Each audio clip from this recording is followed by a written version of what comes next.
bismillahirrahmanirrahim bismillahirrahmanirrahim bismillahirrahmanirrahim asalaamaaleykum wa rahmatullah suñu mbokk yi ñu seetaan fii ci rajo Dunia Vision kontaan nañu jàkkaarloo ak yéen tey bi nu xëyee ginnaaw bi nu sant yàlla jul ci yonent bi sallallahu alayhi wa sallam di gërëm Diop bi fi nekkoon sànq leen digtal xibaar yi di ci gën a fës tey ci suba si ñu tàmbali suñu café presse wax leen ne tey suñu gan moo di Moustapha Sow moo nekk journaliste consultant nekk ancien directeur de publication journal Le Populaire njëkk a diriger journal bi di L'Observateur ak journal Office Station One kooku mooy nekk suñu gan tey bu ci kanamee damay tàmbali ak li nga xamante ni mooy sport am nañu stade am nañu record am nañu sunu làmb mais sunu làmb la ñu tàmbalee sunu làmb dikk na ci 10 ans wu Fass ñu wax ne 10 ans yoo xamante ni yéeg la ak wàcc jafe-jafe rek la moom la Fass dund. Fass Mbaye Guèye wane Moustapha Guèye ak Gris Bordeaux loolu mooy li gën a fës ci journal bii di sunu làmb wax nañu 31 combats 15 victoires contre 16 défaites moom la Mor Fadam turandoo Mor Fadam bi fi jóge daal di am ñu wax ne Guy gi ak Pape Mbaye 2 loolu beneen combat la tamit ñu dem ak stade mu ngi nii stade dikk na ci ki nga xamante ni mooy Paris Saint-Germain ak Real Madrid bi war a jàkkaarloo tey Atlético ak Juventus war a jàkkaarloo Atlético Madrid ak Juventus de Turin war a jàkkaarloo tey ñaari choc yu mag ñu wax ne ki nga xamante ni moo di Kalidou Koulibaly jël na ndam li ci kaw ki nga xamante ni mooy Sadio Mané le 10 octobre Sénégal Brésil wala Brésil Sénégal ñu wax ne lépp dina Aliou Cissé wala bokk kii di Tite dina génne équipe bi war a daje ak Sénégal vendredi Champions League pour sa première ñu wax ne kii nga xamante ni moo di Mbaye Diagne dina jàkkaarloo ak waa Galatasaray fële ca FC Bruges ñu dem ak record ñëw na ak Idrissa Gana Gueye bi nga xamante ni moo war a daje ak Real Madrid war ko dalal ci tey jii ñu wax ne amical Sénégal Brésil wala Brésil Sénégal 10 octobre fédération dina jot ay keesam 196 millions loolu mooy li gën a fës ci record ñu dem ci journaux yi ak l'observateur dikk na ak jafe-jafe bi amoon fële ca géej ga ñi nga xamante ni ñooy rescapé yi di nettali ñi ñàkk seen bakken wax ne ñeent lañu officiellement ñeent ñooñu ñàkk seen bakken l'observateur dikkaat na ci nga xamante ni moo di Sanoussi Touré nekkoon agent parcs nationaux doon démarrer stage am CAT1 fële ca marine tey ci suba ñu wax ne ki nga xamante ni mooy yaayu xale bi am ñaari at aussi yóbbu nañ ko psychiatrie wax ne ñeenti victimes yooyu dañoo dal ci xeer yi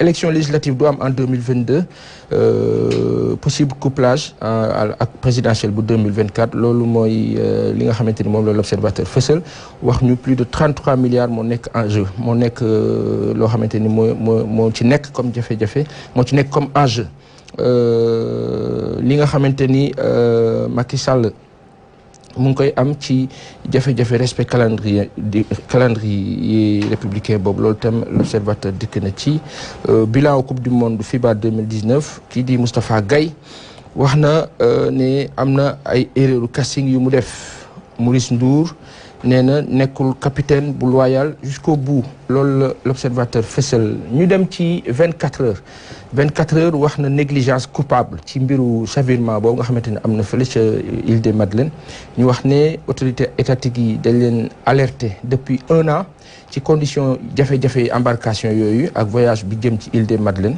wante amuñu tontu équipage bi defoon maanaam dafa sàggane prévision météorologique yi ñu wax ne Aly Ngouille Ndiaye ministre de l'intérieur nee na moom amoon na information que tey wala bis boobu altine dafa waroon taw bu fort loolu mooy li nga xamante ni am na ci journal bi di 24 heures témoignage yu benn éco-garde mu wax ne ñi nga xamante ni ñoo nekkoon ci gaal gi ndox mi wala jafe-jafe ngelaw leeg taw bi daf leen sànni ci xeer yi ñu ne enquête procureur de la République dana ko ubbi Tivaouane Médina Gounass ak Walfadjri teg nañu Ahmed Khalifa Niass gannaaw ay kàddoom ci suuf daal di ne waxam yooyu amul benn valeur loolu la ñu 24 heures fësal. histoire générale du Sénégal PSD jant bi mu ngi jël défense su Iba Der Thiam.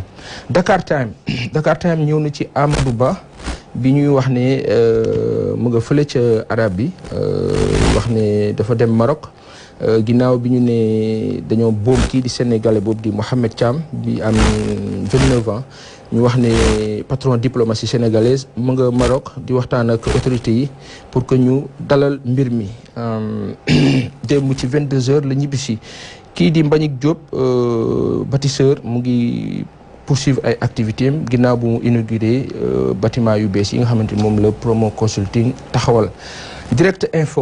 direct dikk na ci inauguration Massalikul Jinaan mosquée bi ñu wax ne kii di Abdoulaye Wade communauté mouride bi ñu ngi kaa teral ñu ngi kaa dalal ñu ngi kaa wax ay wàccuwaayam wax ne ñu ngi koy ñaanal wax ne lu mënti xew Abdoulaye Wade dana fekk mbir mi incha allah ndax nee na ndigal la loolu la dig wax moom Abdoulaye Wade ne ndigal la donc ndigal moom jëfee.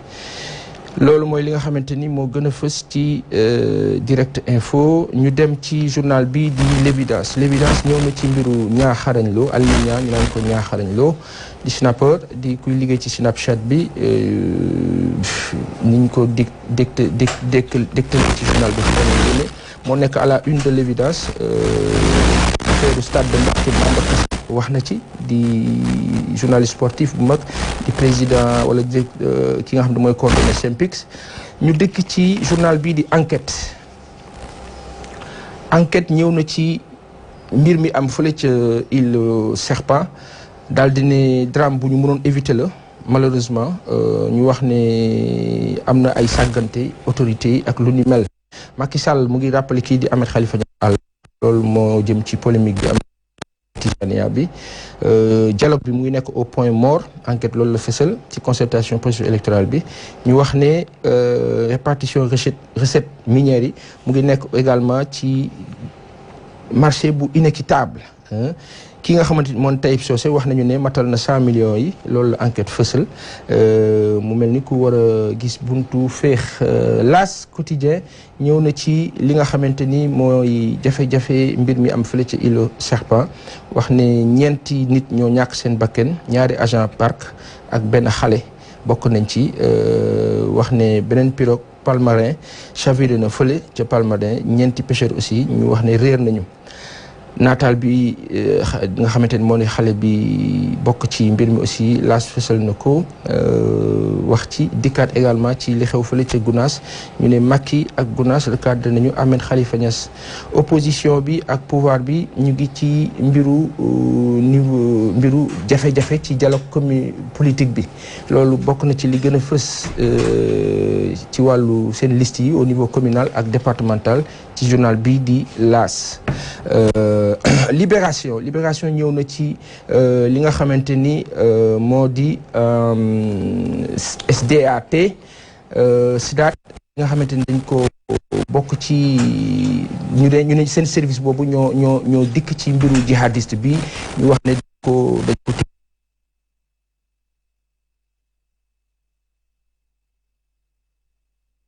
mu intéressé enquêteur français yi bokk na ci li gën a fës ci journal bi di Libération mbiru Gounass Libération dikkaat na ci Samuel Sarr mu ngi attaqué kii di Ousmane Sonko di ko tuddi Zorro des temps modernes au mains sales kii di Aly Ngouille Ndiaye leeral na bilan définitivement ñeenti nit ñoo ñàkk seen bakkan ci mbiru île Serpent boobu. Ahmed Khalifa Niass dikkaat na également ci journal bi di Le Quotidien ñu dikkaat ci Gounass ak Macky Sall ñu ko recadré li nga xamante ni mooy chavirement bi île Serpent bi ak fële ci Joal tamit Quotidien dikkaat na ci ñeenti nit ñoo ñàkk seen fii ci Ndakaaru ci île Serpent ñeent ñàkk ñu disparaître fële ci Joal ñu ne enquête administrative ak judiciaire ubbi nañ ko Macky Sall di invité Sénégalais yi ci ñu respecter normes de sécurité yi ñu jeexalee ak source A dikk na ci société française boobu di Eiffage ñu ne pont Émile Badiane bale fële ca Casamance jox nañ ko société française bi di Eiffage ñu wax ne 25 milliards la mooy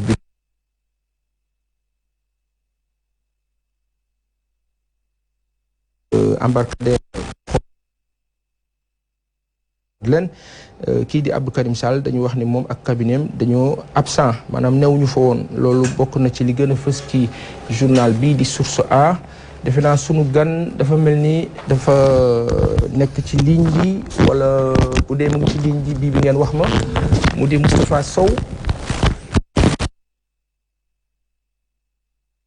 allo allo allo Moustapha Sow bu dee mu ngi ci ligne bi ngeen jox ma ko. Moustapha Sow ma wax ne mooy sunu gan di ancien directeur de publication journal du Populaire di ancien directeur de publication l'Observateur moom moo njëkk a dirige journal boobu nekk ancien patron office ak station One allo. allo oui. salaamaaleykum rahmatullah. waaleykum salaam. bu ma neexee man la président bu ma neexee man la directeur. Moustapha Sow ancien directeur de publication maa ngi koy wax journal bii di Le Populaire njëkk lancé journal bii di l'Observateur nekk ancien patron l'office ak station One nekk journaliste consultant bu mag. ziar bu baax a baax fii ci Dunya Vision.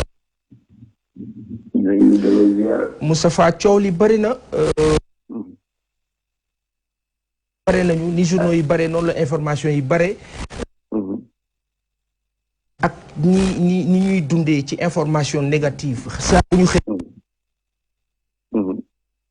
kenn ci ni nga ko gisee nii nan nga koy dundee.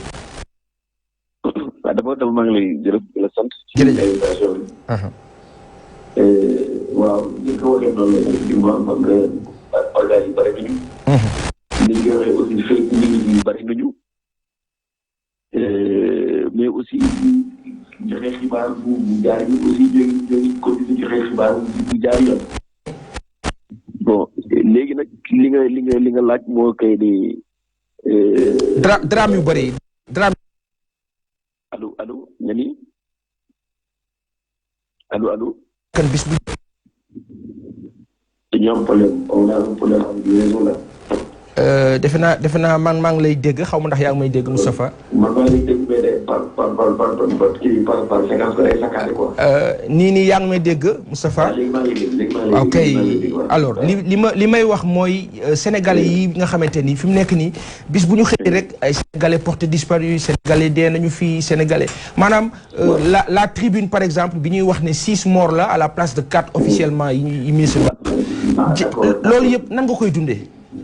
waaw c'est vrai loolu xaw na doy waar parce que xam nga problème bi mooy ñun Sénégal dañu am benn difficulté mooy que la presse en général. dañuy am problème interlocuteur au niveau des autorités étatiques.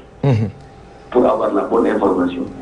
souvent journaliste mooy dem di ak ay xarañte fa pour jéem a am yenn information alors que soo xoolee bu ci biir genre yii di am mooy drame yi di am.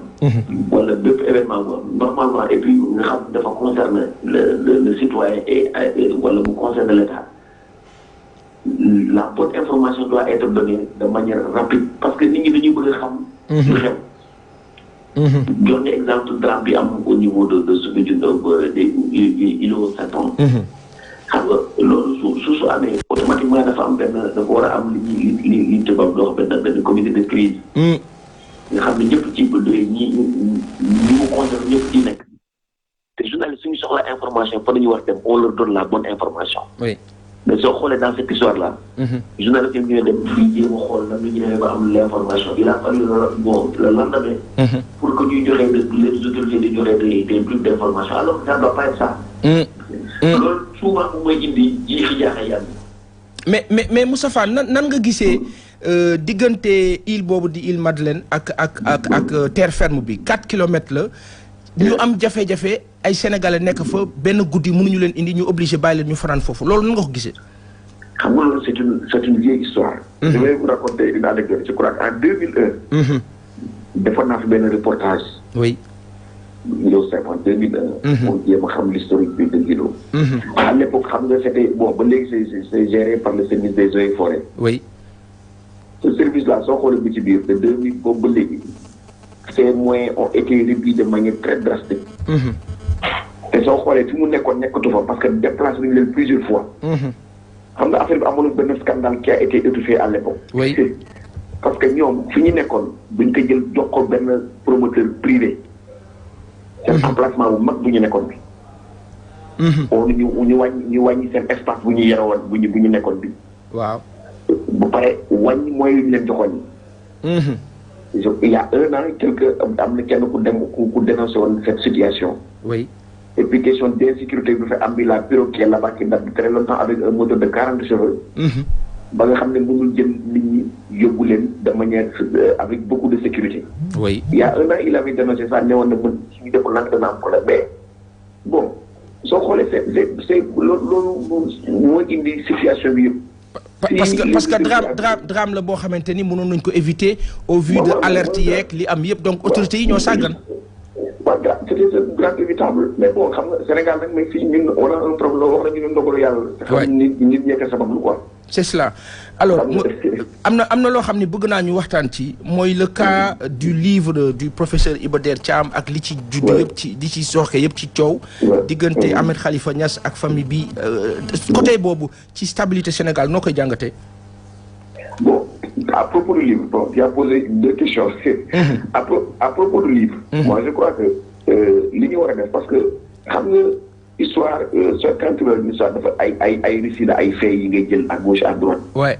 xam nga aussi yenn ça certifie si les gens estiment que effectivement am na erreur. yomb nañu rectifier ko mais jarul sa tolle laa di xuloo di casser comme ku nekk di ràcc li jëmale sa boor. loolu ça ne résout rien parce que aussi histoire soo xoolee ko ci biir consensus la. xam nga ku nekk bëgg nga nekk ci kaw keneen mënut a nekk. si on relate les faits bon ñu xam ne c'est les faits. bon jarul man sama gis-gis jarul coow.